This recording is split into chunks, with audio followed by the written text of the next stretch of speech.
The bouquet that would not wilt. The morning the door clicked behind Daniel's suitcase, the whole apartment seemed to exhale without me. His note on the counter, 2 nights, conference, proud of you, felt like a polite handshake instead of a hug. I poured coffee and watched the crema break like a small storm, thinking how strange it was that success could still feel like a quiet, colorless room. Principal Hart, the board had said last month, their smiles stiff. Efficient, disciplined, not a word about kind, not a word about seen. The inbox on my phone was a parade of demands. A parent furious about a seating chart, a vendor rescinding a discount, a board member implying our scholarship kids should blend better. By 9 a.m., I'd already smoothed 3 fires, polished my voice into glass, and felt the old ache return. The ache of always proving. Of always being reasonable in rooms where gentleness was mistaken for weakness. I left for air and found, quite literally, breath in petals. It was the sidewalk chalkboard that stopped me.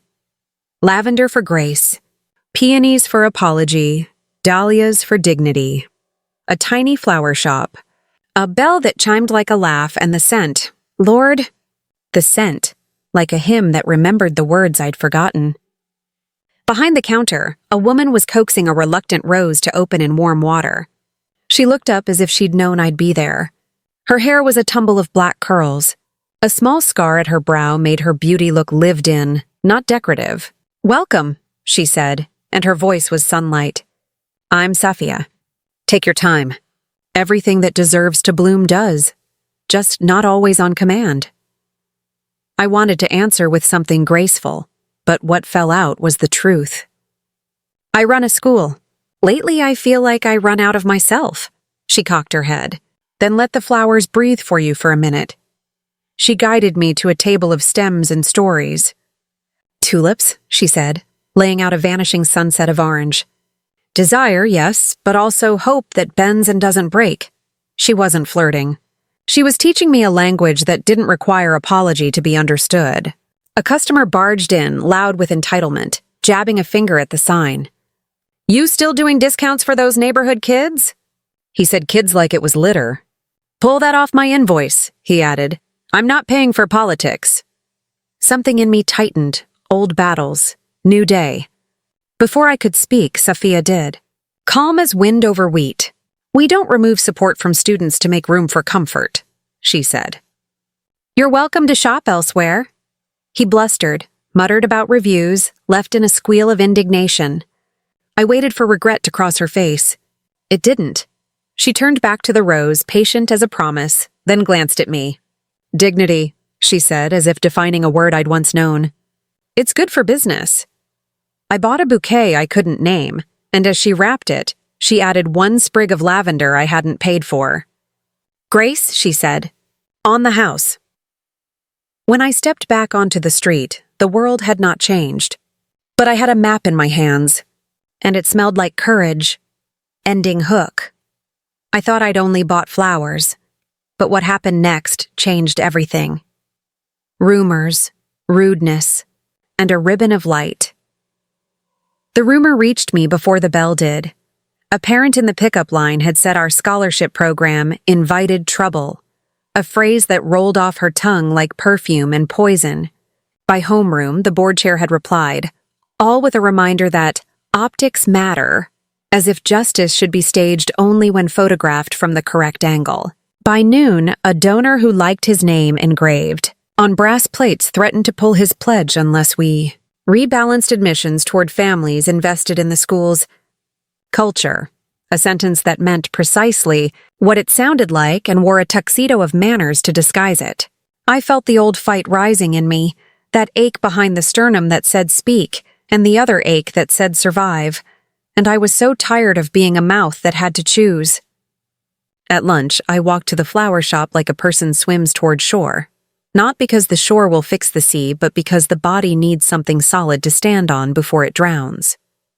The bell chimed, and the scent lifted the weight from my ribs by half. Saphia glanced up from a riot of dahlias, and whatever weather I had brought in on my face, she read it the way some people read music. "Bad day?" she asked. "Bad direction," I said, and told her everything. The email tilting toward erasure. The donor condition that felt like a leash. The way my own hands shook when I drafted replies and deleted them because I could. Hear the board's voice in my head praising my diplomacy, while the students we supposedly served learned to translate diplomacy into absence. She listened the way gardens listen, quietly, fully, without interrupting the sun. Then she reached for a roll of ribbon the color of early evening and tied it around my wrist in a soft, deliberate loop. "You get to hold the line with something beautiful," she said. "You don't have to shout to be thunder." It was such a simple thing, a ribbon, a sentence, and yet it relit the little lantern in me that bureaucracy had blown on all morning. "Come tonight," she added, almost as an afterthought. "I'm setting up for your school's donor gala. We can rehearse your thunder in a room that thinks it prefers violins." Evening transformed our auditorium into a mural of light, chandeliers like captured constellations, tablecloth smoothing every rough surface into silk, centerpieces that rose from glass like water remembering it was rain. I found Sophia on stage kneeling beside a crate of anemones, coaxing their startled eyes open. And only then did I notice the crew that moved with the efficiency of grace around her. Teenagers I recognized from our courtyard chess games, parents I'd seen working double shifts at the hospital, the crossing guard who waved kids across our busiest street against a torrent of impatience every morning. The shop was not just a shop. It was a map of hands building color where the city tried to be gray. When I asked how she'd pulled such a team together, she shrugged like people do when they've spent so long offering dignity that they've forgotten it looks like a miracle. "We hire who needs hiring," she said simply. "We pay fairly. We say names right. Flowers make the money. Community chooses where it goes." A board member brushed past me then, nodding politely at Saphia without asking her name, and I watched the smallest flinch pass through her body the way a gust passes through candlelight without snuffing it, only leaning the flame. "You should be on stage," I murmured. "You are the stage," she answered, and smiled in that warm, tilted way that made my chest feel like a room someone had opened a window in. Music began. Shoes clicked. The donor I had worried about arrived with a laugh that struck glass. And the ballet of introductions commenced. Programs and pledges and praise that sounded like prayers because it was easier than practicing policy. I gave my speech as if I were dropping pebbles into a very still lake, small circles widening. A line about belonging you can see and funding you can feel. And when I said the word equity, the air held its breath, then released it when I followed with excellence, as if excellence had been waiting like a chaperone to make sure equity didn't dance too close to the edge. Instant karma, when it came, didn't arrive with fanfare. It arrived with a vase, not one of Sophia's, hers were secured properly, but a rental perched at the elbow of the brass plate donor, filled with lilies he'd insisted on, because lilies meant legacy to his decorator. He snapped his fingers at one of Sophia's teens, a boy who'd spent lunch hours practicing resumes in my office, demanding more ice for his table before the important guests melt. The boy nodded, turned to go, and the donor's hand, careless, dismissive, caught the power cord feeding the uplight beneath the floral pedestal. Lilies leaned, toppling in slow motion like a decision finally catching up to itself. Water sheeted across the donor's cufflinks and into his open monogrammed pocket. The pedestal wobbled like a lie, and then down it went in a crystalline sigh of consequence. Gasps flared. Someone tittered. The donor erupted, not at the cord his shoes had pulled, but at the boy whose hands were emptier than the donor could tolerate. He called him useless. He called him untrained. He called him a mistake. The room stilled the way rooms do before thunder decides what to be. I saw the boy shrink, and then I saw him remember the ribbon on my wrist and lift his chin by a measure. And before I could move, Sophia was there, steady as a lighthouse in someone else's storm, towels in one hand, invoice in the other. "We'll replace the florals," she said, "and I'll need to charge for damages caused by your interference with our rig." The donor sputtered. Men like that rarely meet a sentence that does not bend in their direction, and then he did what bodies do when confronted with a boundary they can't move. He tried to belittle it. "You?" he sneered, looking at Sophia's hands, which were wet with cleanup and strong from carrying. Do you even own this business? She didn't blush. She didn't blink. I do, she said. And I own my reputation. I'd like to keep both. The board chair fluttered toward us, anxious about optics. But before she could rewrite the script, a woman stepped forward from the second row, elegant in a way that didn't apologize for itself. I didn't know her. The donor very much did, his foundation's co-chair, and it turned out, the person who had first introduced him to our school. She took in the scene in a single sweep, the broken glass, the wet cufflinks, the boy standing straight because someone had tied dignity to his day. We don't fund contempt, she said to the donor, voice cool and merciful as shade. We certainly don't engrave it. Then to Sophia. Invoice the foundation for the damages and add a line item for a student stipend program. 10 slots to start. Name your rate. Send it to me. The donor's mouth worked without a word finding it. The instant karma wasn't humiliation. It was a mirror, and the whole room was suddenly full of reflections that would be hard to forget. When the music resumed, it had a different temperature, like we'd walked through a weather front without leaving the building. People thanked the teen who'd kept his posture when someone tried to fold it. Several asked him about his chess openings. The board chair whispered that perhaps we might consider amplifying the success of partnerships like this, which was committee speak for tell this story before anyone tells it for you. And I stood by the stage cables thinking about all the chords we trip and all the vases that wobble and how often we call the wrong thing an accident. Saphia joined me, hair lifted by the HVAC like it was wind on a cliff. You were thunder, she said softly. You were a lighthouse, I replied. We stood close enough for gratitude to be audible, and if my hand found the ribbon she'd tied, and if her fingers lingered a heartbeat longer than formality required, no one could legislate against the physics of hearts learning to speak again.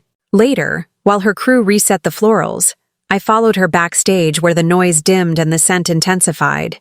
It smelled like a secret garden had been told it no longer needed to hide. There's something I haven't said, she murmured, rolling the ribbon edge between thumb and forefinger. This shop, it's not just commerce. It's a cooperative. We keep 10% of profits for emergency funds our people can access without paperwork. We've funded inhalers, night classes, bus passes for parents who were missing meetings because the system forgot what time costs. She stopped, uncertain for the first time since I'd met her, as if sharing the whole of her was somehow riskier than standing up to brass plates with money in their names. I didn't want you to think I was performing, she said. I laughed, not unkindly, surprised by how quickly affection had sprinted ahead of caution. Sophia, I said, you're the opposite of performance. You are practice. And because the world is sometimes generous with its timing, the house lights blinked twice, the signal for my closing. Remarks before either of us. Made a promise our lives weren't yet arranged to keep. I returned to the podium with the room still, scented by lilies that now stood, taller for having nearly fallen, and said what I had, saved unsent in drafts all afternoon. I spoke about excellence that refuses to be a euphemism for exclusion, about scholarship not as charity but as investment, about how a school is a place where the most fragile thing should be the glass, not a student's sense of belonging. And then I said something I had not planned. I said that we would publish publicly a dignity compact, no shaming of need, no gatekeeping of access, and a formal complaint path that did not require fluency and power to navigate. The applause started tentatively and then arrived fully. I saw the donor's co-chair nod once and tap a message into her phone. I saw the teen from earlier standing beside the chessboard we'd set up for the silent auction, explaining gambits to a man who wanted to learn. When it was over, I slipped backstage again, ribbon warm against my pulse, looking for Sophia. She was in the wings with a box of anemones, placing the last blooms as if the evening itself were a bouquet being finished. She looked up at me, and the fatigue in her eyes couldn't quite dim the light. Was I thunder? I asked, half joking, wholly wanting. You were sky, she said, and in that small, serious answer I felt the axis of my week tilt toward a better gravity. I wanted to say something equal. What came out was simple. Come by the school tomorrow. Help me write the compact. She nodded. No performance, all practice. We stood there while the auditorium emptied, the world beyond the doors waiting with its emails and optics. And for a minute, we let the scent and the quiet teach us how to breathe like people who had chosen a direction.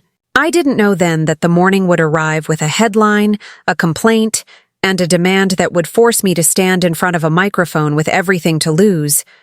I only knew that the ribbon on my wrist had become a promise to someone who met rudeness with steadiness and turned rumor into a room where truth could sit down and stay. Ending hook. I had no idea that by dawn a single email would threaten my job, our scholarships, and Sophia's business. But what happened next changed everything. The email that lit a fire. Hook inside first minute. The morning after the gala broke like a courtroom. Gray. Hushed and already waiting for a verdict. I had barely poured my first cup of coffee when the subject line appeared on my screen like a verdict carved in glass. Urgent. Policy violation and partnership review. My stomach turned before I even clicked it. The message came from the board chair, written in that diplomatic poison that begins with Dear Marina and ends with Your cooperation is appreciated during this sensitive inquiry. They had copied the superintendent, 2 attorneys, and, because bureaucracy loves its theater, the press liaison. Apparently, a concerned donor had accused me of compromising the neutrality and professionalism expected of an administrator by openly supporting political activism during a school event. The activism in question? The Dignity Compact. The donor, unsurprisingly, was the man with the lilies and the cufflinks. He had complained that I had publicly humiliated a supporter of the school and collaborated with a controversial business owner whose practices encouraged social disruption. By the second paragraph, the email's tone had already shifted from reprimand to threat. Pending review, your authority to issue public statements or allocate discretionary funds is suspended. I reread the line 3 times, my pulse roaring in my ears. In one sweep of keyboard strokes, the board had cut off the very tools I'd used to protect my students. The words blurred on the screen. I pressed my palms against my eyes, but behind the darkness I could still see Sophia's hands. Steady around a vase, her voice saying, "You don't have to shout to be thunder." I called her, but the shop didn't pick up. Probably early deliveries, I told myself. Still, by noon, the silence felt heavy. Then came the next blow. A group of parents had circulated a petition claiming that our political direction made the school unsafe for traditional families. Someone had slipped copies of it under the teacher's lounge door. The signatures weren't even half the staff, but the whispers were louder than facts. One teacher, young, nervous, avoided my gaze when I passed, and I realized how quickly fear can rewrite loyalty. By the time the final bell rang, I couldn't breathe inside the building anymore. I walked the 5 blocks to the flower shop in a drizzle that blurred the sidewalks into watercolor. The bell chimed, but the shop felt different, quieter, the hum of the cooler underscored by tension. Sophia looked up from the counter, her face pale. "They came here too," she said before I could speak. "Reporters, and someone from the licensing department. Anonymous complaint about improper waste disposal." She laughed, short and bitter. Imagine calling compost a violation. It hit me then. The donor wasn't just retaliating against me. He was going after her. I felt the burn of guilt crawl up my throat. "Sophia, this is my fault," I said, but she shook her head. "No, this is what happens when you make people see what they've chosen to ignore. It's not your fault for speaking truth. It's their shame for hearing it." We sat amid the scent of damp stems and courage, the rain outside drumming like an impatient jury. "They'll want me to apologize," I said quietly. "They'll frame it as unity. Say I overstepped." Sophia met my eyes. "And will you?" Her question lingered like the last note of a song. I didn't answer right away. Because the truth was I didn't know. The students depended on that program. The scholarships, the lunches, the trust. It could all vanish if I lost my post.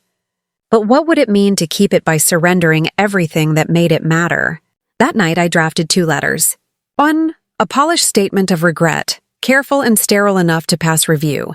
The other, a raw declaration of truth, what the Dignity Compact meant, What I had seen in the eyes of every child told they didn't belong, what leadership looked like when it remembered humanity. The first letter would save my job. The second would save my soul. I stared at both, the cursor blinking between two versions of myself. Just after midnight, my phone buzzed. A text from Saphia, "Meet me at the shop. You need to see something." The drive through the sleeping city felt like crossing a bridge that might vanish behind me. When I arrived, the shop was alive with candlelight.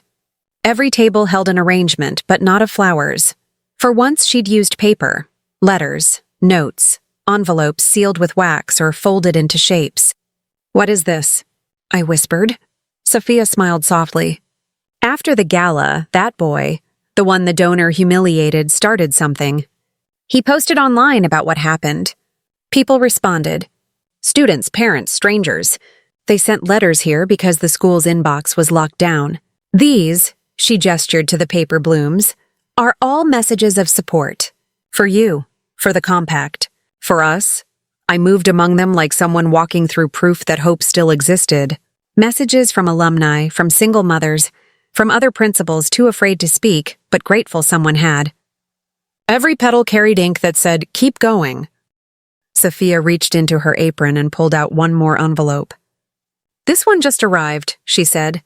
Inside was a handwritten note from the donor's own co-chair, the woman who had defended us at the gala. Her message was short. "Do not apologize. The world needs your kind of quiet rebellion. I'll handle the board." I sat down hard, the weight of fear shifting into something else. Resolve. Saphia knelt beside me, her hand finding mine. "You already know which letter to send," she said. And I did. I tore the first one in half, its polite lies scattering like brittle leaves. Then I folded the second neatly and slid it into an envelope. Tomorrow, the board would receive the truth.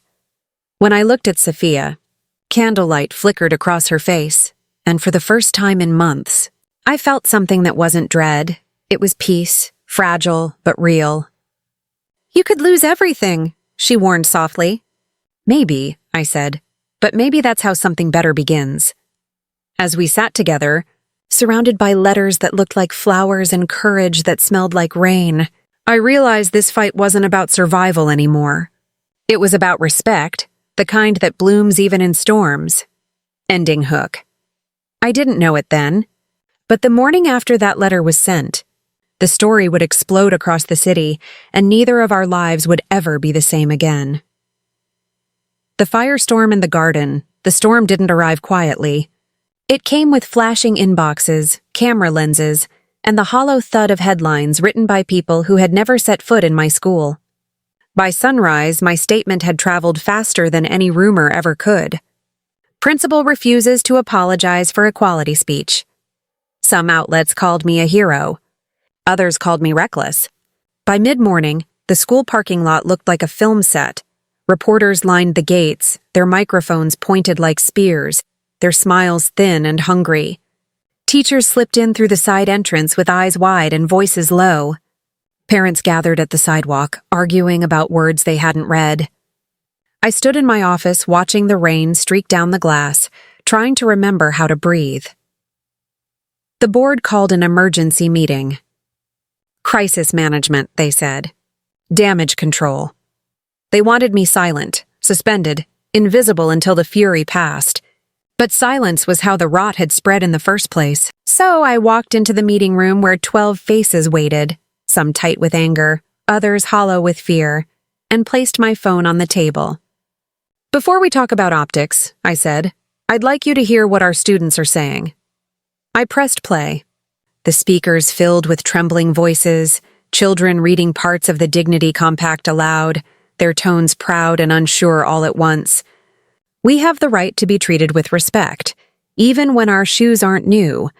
We have the right to learn without being told our families don't belong here. For a moment, the room stopped breathing. Then the superintendent cleared his throat. "This is inappropriate use of student recordings," he said, his voice like cold metal. "This isn't activism, Marina. It's insubordination." I looked him straight in the eye. If asking for respect is insubordination, then you need a new dictionary. There was a silence so thick it could have been carved. Then one of the younger board members, a woman who'd sat quietly through every meeting for months, spoke. "Maybe she's right," she said softly. "Maybe we forgot what schools are for." But before her words could grow roots, the chair cut her off. "Enough," he snapped. "We'll vote at the end of the day." That afternoon felt endless. Outside, the crowd grew. Some shouted my name in support. Others hurled words like stones. Inside, the halls were a battlefield of whispers. A few students found excuses to pass by my office door, leaving folded notes with doodled hearts or "Stay strong, Miss Hart," written in messy pen. Every note felt like armor. And then, as the sky turned orange over the city, the decision arrived. Neat, emotionless, typed in official language. Administrative leave. Pending further review? I left through the back gate, clutching my box of files and framed certificates that suddenly looked absurdly small. My car felt like a confession booth. For the first time in years, I cried. Not quietly, not professionally, just raw, like something breaking free. But in the midst of that storm of exhaustion, a knock came on the window. It was Saphia. She didn't speak. She just opened the passenger door, waited until I nodded, and drove. She took me to her shop, the only place that still smelled like peace. But it wasn't the same as before. Petals were scattered across the floor. The air was heavy. "They came again," she said quietly. "City inspectors. They said our waste license is under review." "Someone's pulling strings." My heart sank. "He's coming after you because of me." Saphia shook her head. "No, Marina. He's coming after both of us because he can't stand women who don't bow." She led me into the back room where rows of plants stood beneath soft lamps. "When my mother taught me to grow things," she said, "she told me flowers respond to truth. If you speak lies near them, they droop. So we keep telling the truth here. Even when it costs us." She reached for my hands, her fingers rough from pruning, warm from courage. "You told the truth. Now let's grow from it." For the next few days, her shop became our refuge. Volunteers came in waves. Students, teachers, parents, strangers who had seen the news.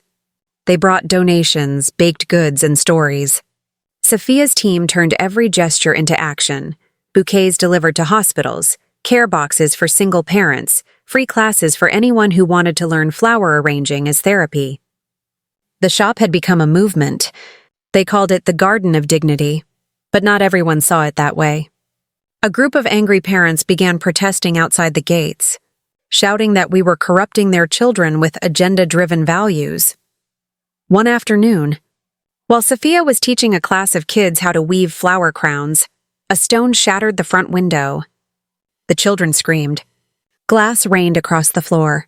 I grabbed the nearest child and pulled them to safety while Saphia ran toward the door.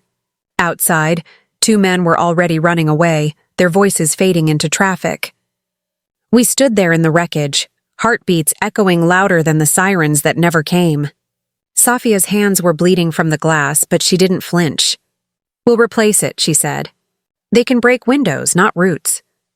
That night, as we swept up shards in silence, I felt something shift. The fear that had followed me since the email began to dissolve, replaced by something steadier. "Resolve, maybe, or faith. You should go public," Saphia said. "Tell the truth before they twist it." I hesitated. "They'll destroy what's left of my career." She smiled faintly. "Maybe it's not a career anymore. Maybe it's a calling." Her words sat in the air like a seed waiting for rain, and before I could second guess, I opened my laptop. I wrote, not as Principal Hart, not as an employee, but as a human being who refused to apologize for decency. I described what had happened, not in bullet points, but in heartbeats. I wrote about the boy with the ribbon, about the compact, about how courage isn't noise but persistence. I ended it with a promise. We will teach respect, no matter how expensive it becomes. We hit post together. For a moment, nothing happened. Then slowly, the world answered. Teachers from other districts began sharing it. Then parents. Then journalists. By midnight, the post had reached thousands. By dawn, it was trending. The same reporters who once demanded sound bites now asked for interviews. Some praised the bravery. Others demanded proof. Politicians quoted parts of it for their speeches. But the real impact wasn't on screens. It was in doorways and classrooms across the city. Students started wearing lavender ribbons in solidarity. Cafeteria workers, bus drivers, janitors, they joined too. They said it wasn't about politics. It was about respect. That evening, the mayor called. "You've started something bigger than you know," she said. "The council wants to meet." I hung up, stunned. Sophia just smiled that quiet, knowing smile of hers. "You see," she said, "the truth grows if you keep watering it." As the sun went down behind the broken window we hadn't yet replaced, light spilled across the flowers and turned every shard of glass into a mirror. For the first time in months, I saw myself clearly, not as a woman losing everything, but as someone finally choosing who she was meant to be, ending Hook. What I didn't know was that while the city rallied behind us, the man who had started it all was planning one last strike, and this time he wouldn't stop at words. The final strike, Hook inside first minute. The first warning came not from a reporter or a board email, but from the sound of my phone buzzing before dawn. I blinked awake to Sophia's voice, tired, trembling, but still steady beneath the fear. "Marina, don't come to the shop," she said. Someone broke in. My heart stopped for a beat. "Are you okay?" I asked. "I'm fine," she replied softly. "But it's bad." By the time I arrived, the streets were still slick with night rain, and the air smelled of smoke and soil. The front window, the one already repaired from the earlier vandalism, was shattered again, this time with deliberate cruelty. Spray painted across the brick wall in harsh red letters were the words, "Liars and Sinners." Inside, the destruction was worse. Buckets overturned, petals scattered, stems trampled under muddy footprints. The once lush room looked like a battlefield where beauty had been punished for daring to exist. Sophia stood in the center of it, arms crossed, her shirt streaked with soil. Her eyes met mine, and what I saw there wasn't defeat. It was rage disguised as silence. "They didn't just break things," she said quietly. "They left a note." She handed me a crumpled piece of paper, the ink bleeding from moisture. "You ruined a good man's name. You'll regret this." No signature, but I didn't need one. The donor. Or someone who believed his lies. I felt something inside me harden, like a wall finally deciding it would never collapse again. "This has gone too far," I said. Sophia nodded. "Then it's time we stop letting them control the story." We spent the next 2 days cleaning the wreckage, each hour bringing volunteers who refused to let hate have the last word. Teenagers swept glass. Parents brought food. Elderly women from the neighborhood watered the few surviving plants. And every time someone stepped inside, they whispered the same phrase, "We're with you." Word spread faster than any headline. The Garden of Dignity became not just a flower shop, but a symbol. It wasn't rebellion, it was reclamation. But the man behind all of this wasn't finished. On the third day, the board released a statement that the school would temporarily discontinue partnerships with outside vendors pending investigation. They meant Sophia. They meant her livelihood. They meant the one person who had stood beside me when everyone else hid behind procedure. And that same afternoon, a letter arrived at my door from the district office, a notice of termination. "Breach of contract," it said. "Unauthorized use of institutional resources." The words blurred on the page, but the message was clear. I was done. I sat there for hours, the letter crumpled in my fist, trying to make sense of the injustice. After everything, the scholarships, the students, the truth, I was being erased by paperwork. Then Sophia walked in, carrying 2 cups of tea, and saw the paper in my lap. She didn't speak. She just sat down beside me. For a long moment, we said nothing. The city hummed outside like a distant storm, waiting for us to either fight or give up. Finally, she spoke. "They can take your title," she said softly, "but they can't take your voice." I looked at her, tears finally breaking free. What good is a voice when no one's listening? She reached for my hand, They're listening now. The whole city is watching. So tell them what really happened. That night, we opened the shop's doors again. Not to sell, but to speak. The broken front window was gone. In its place, Sophia had hung a white sheet like a movie screen. A small projector beamed images onto it. Photos of the students reading their compact, volunteers rebuilding the garden, strangers holding lavender ribbons. People gathered on the sidewalk, spilling into the street, silent as the pictures spoke for themselves. Then I stepped forward. I had no script, no notes, no board approval. Only truth. I told them about the boy at the gala, about the donor's threats, about every quiet cruelty hidden behind policy. I told them that respect shouldn't need permission, and that kindness was not a political act. It was human decency. My voice trembled at first, but it grew stronger with every face that met mine. By the end, even the cameras in the crowd seemed smaller than the people standing beside me. "You can suspend me," I said, my voice echoing across the block. "But you can't suspend justice.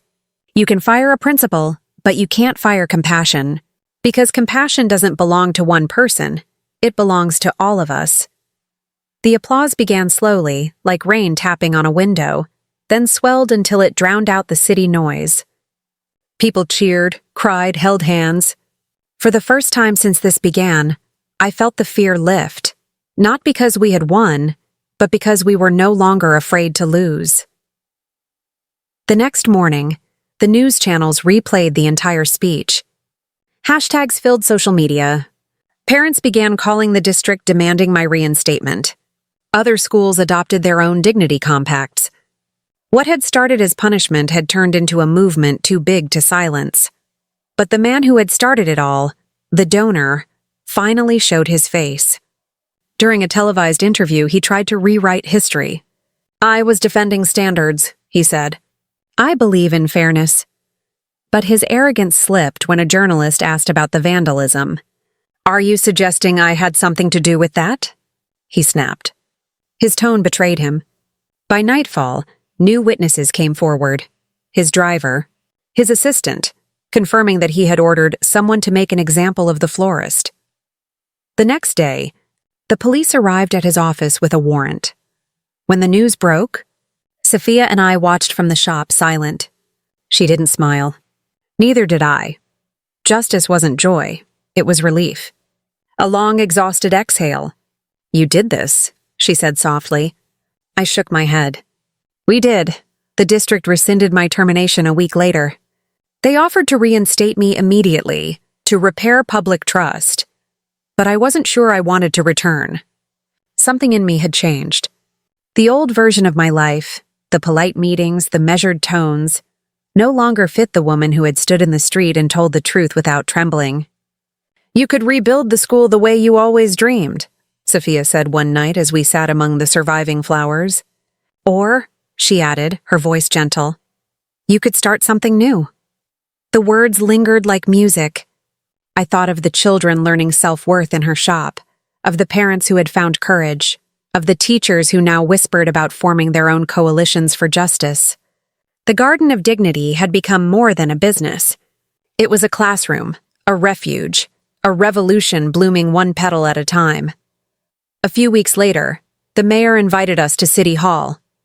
She announced funding for a new initiative, the Heart Sophia Program for Community Education, a collaboration between the city, local schools, and small businesses. The purpose: to teach compassion as a skill, not an accident. As the applause filled the room, Sophia looked at me and smiled that quiet, luminous smile that had started it all. "See?" she whispered. "Truth grows." That night, after everyone had gone home, I stood alone in the flower shop.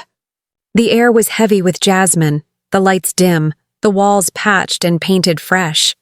Outside, the reflection of the new sign glowed softly. The Garden of Dignity, where every soul blooms. I ran my fingers along the letters and thought about everything we had lost and gained. About how sometimes, to change a world, you first have to let yours fall apart. I turned to Sophia, who was closing the register. "Do you ever regret it?" I asked. She looked up, her expression tender but certain. "No," she said. Because if this is what regret looks like, flowers, laughter, justice, then I want to regret forever. Ending hook. I thought the story had finally ended there, with the city healed and justice restored. But life, as I would soon learn, always blooms twice, once in the light and once in the heart. When flowers remember. The months that followed unfolded like the slow return of spring after a brutal winter. What had begun as a storm of scandal was now a season of rebuilding, of souls, of schools, of trust. Everywhere I went, I saw lavender ribbons tied to fences, bus stops, backpacks. What once symbolized defiance had become a badge of unity. The city, it seemed, had decided to learn from the pain instead of pretending it hadn't happened. But for me, the hardest lessons bloomed quietly, in moments when the crowds were gone and only memory remained. I had turned down the district's offer to return as principal. They couldn't understand it. To them, reinstatement was vindication. To me, it was a return to a life that no longer fit. Instead, I used the settlement money and the small grant from the mayor's initiative to open a new space next to Sophia's shop. We called it the Workshop for Wonder, a community classroom where children and adults could learn what no textbook dared to teach: kindness, courage, communication, creativity. It wasn't polished. The walls still smelled of paint. The tables were a mismatched collection of donations, each with its own scratches and stories. But when the doors opened that first morning and sunlight spilled across the room, it felt more sacred than any boardroom I had ever entered. Sophia's shop became its heartbeat. Every class ended with time spent among her flowers. She taught the children how to listen, to the quiet sigh of petals opening, to the hum of bees outside the window, to the gentle discipline of patience. Flowers don't rush, she'd tell them, kneeling beside a pot of lilies. They bloom when they're ready, and so do people. The children adored her. Parents started joining too, curious at first, then awed by the peace that seemed to live in that space. Soon, our block transformed from a corner of controversy into a corner of community. Where there had once been broken glass, there was now laughter. Where there had been graffiti, there were murals painted by the very kids who once felt invisible. Sometimes, on quiet evenings after everyone had gone home, Sophia and I would sit by the window, sipping tea while the streetlights flickered on. She'd rest her head on my shoulder, and we'd talk about everything and nothing, the future, the past, the strange symmetry of our meeting. "You know," she said one night, "if you hadn't walked into my shop that day, I might have closed it. The rent, the exhaustion, it was all too much. You saved it," I smiled. "You're wrong," I said. "You saved me." We sat in silence after that, but it wasn't an empty silence. It was full, of gratitude, of shared scars, of something too tender for words. But not every wound heals neatly. There were still letters of hate that came in from time to time, anonymous, venomous, brittle. There were still whispers that followed me in certain circles, invitations that never arrived, polite smiles that hid resentment. Power rarely forgives those who expose its cracks. Yet with every cruel word, we planted another seed, literally. Sophia started a tradition. For every hateful message we received, we'd plant one more tree in a nearby lot that the city had long abandoned. Within months, the barren land turned green, and the children called it the Garden of Courage. It became our sanctuary, a place where the broken and the brave could coexist, where anger became compost and grief turned into growth. The true miracle came one afternoon 6 months later. I was teaching a class of teenagers about storytelling, how truth, when told with compassion, could change hearts faster than any decree. A girl in the back raised her hand, her voice barely above a whisper. "Ms. Hart, is it true that when you first met Ms. Sophia you were scared?" The question caught me off guard. "Yes," I admitted after a pause. "I was scared of what the world would think of me, of losing everything I thought defined me." She tilted her head. "And now?" I smiled. "Now I know that sometimes you have to lose the wrong things to make room for the right ones." After class, I found Sophia outside, pruning the roses. She looked up and smiled, the same smile that had once pulled me out of darkness. "They're starting to tell our story," she said, nodding toward a small group of college students interviewing neighbors for a documentary about the garden. "They think we're heroes." I laughed softly. "We're just stubborn," I said. "We refuse to stop caring." But that night, long after the shop had closed, I wandered through the aisles alone. The air was cool and fragrant, filled with that soft, nocturnal hum flowers make when they sleep. I traced my fingers along a vine of jasmine, remembering every battle, every sleepless night, every tear shed in this room. And then, in the hush of it all, I understood something profound, something I hadn't been ready to see before. This wasn't just our story. It was the story of every woman who had ever been silenced for speaking truth, every teacher who had fought to protect a child's dignity, every artist who had turned pain into something living. We hadn't built a shop or a classroom. We'd built a legacy. When Sophia found me there, standing among the flowers with tears glistening on my cheeks, she didn't ask why. She just took my hand, and together we stood in the soft perfume of everything we had grown. "Do you ever wonder what the future holds?" I asked quietly. She thought for a moment. "No," she said. "I just wonder who will water what we've planted." Months turned into a year. The Heart Sophia program expanded across the state. Schools adopted our workshops. Other cities began their own gardens. We received an award for community impact, though neither of us attended the ceremony. We preferred to spend the day teaching kids how to make flower wreaths and write apology letters to themselves. Reporters still called, but fame had never been the goal. Peace was. One evening, as the sun set behind the rooftops, Sophia took my hand and led me to the garden we had planted from hate letters. The trees were tall now, their branches heavy with blossoms. "Do you see it?" she asked. "What?" I replied. "The proof," she said, her voice soft but certain. "That even the ugliest things can grow into beauty if you love them enough." I looked at her then, at the woman who had walked into my chaos and turned it into color, and I realized that this was love, the kind that doesn't demand to be named, only nurtured. We stood there until the light faded and the first fireflies appeared, dancing among the petals. Somewhere nearby, laughter drifted from the street and a small child shouted, "Look, it's the teachers from the flower shop." Sophia laughed, her hand tightening around mine. "Teachers," she echoed. "I like that better than heroes." And in that moment, I finally understood. Heroes save the day, but teachers save the future. The flowers swayed gently in the twilight breeze, their scent rising like a prayer, and I knew we had done what we came to do, not to win, not to fight, but to plant. Because in the end, every story worth telling is just that, a seed. And when the time is right, it will bloom again, somewhere, in someone brave enough to care. And as we walked home that night, hand in hand beneath the scent of the flowers we once thought we'd lost, I realized that dignity doesn't need victory. It only needs truth. Because the world will always remember where flowers once grew from the cracks.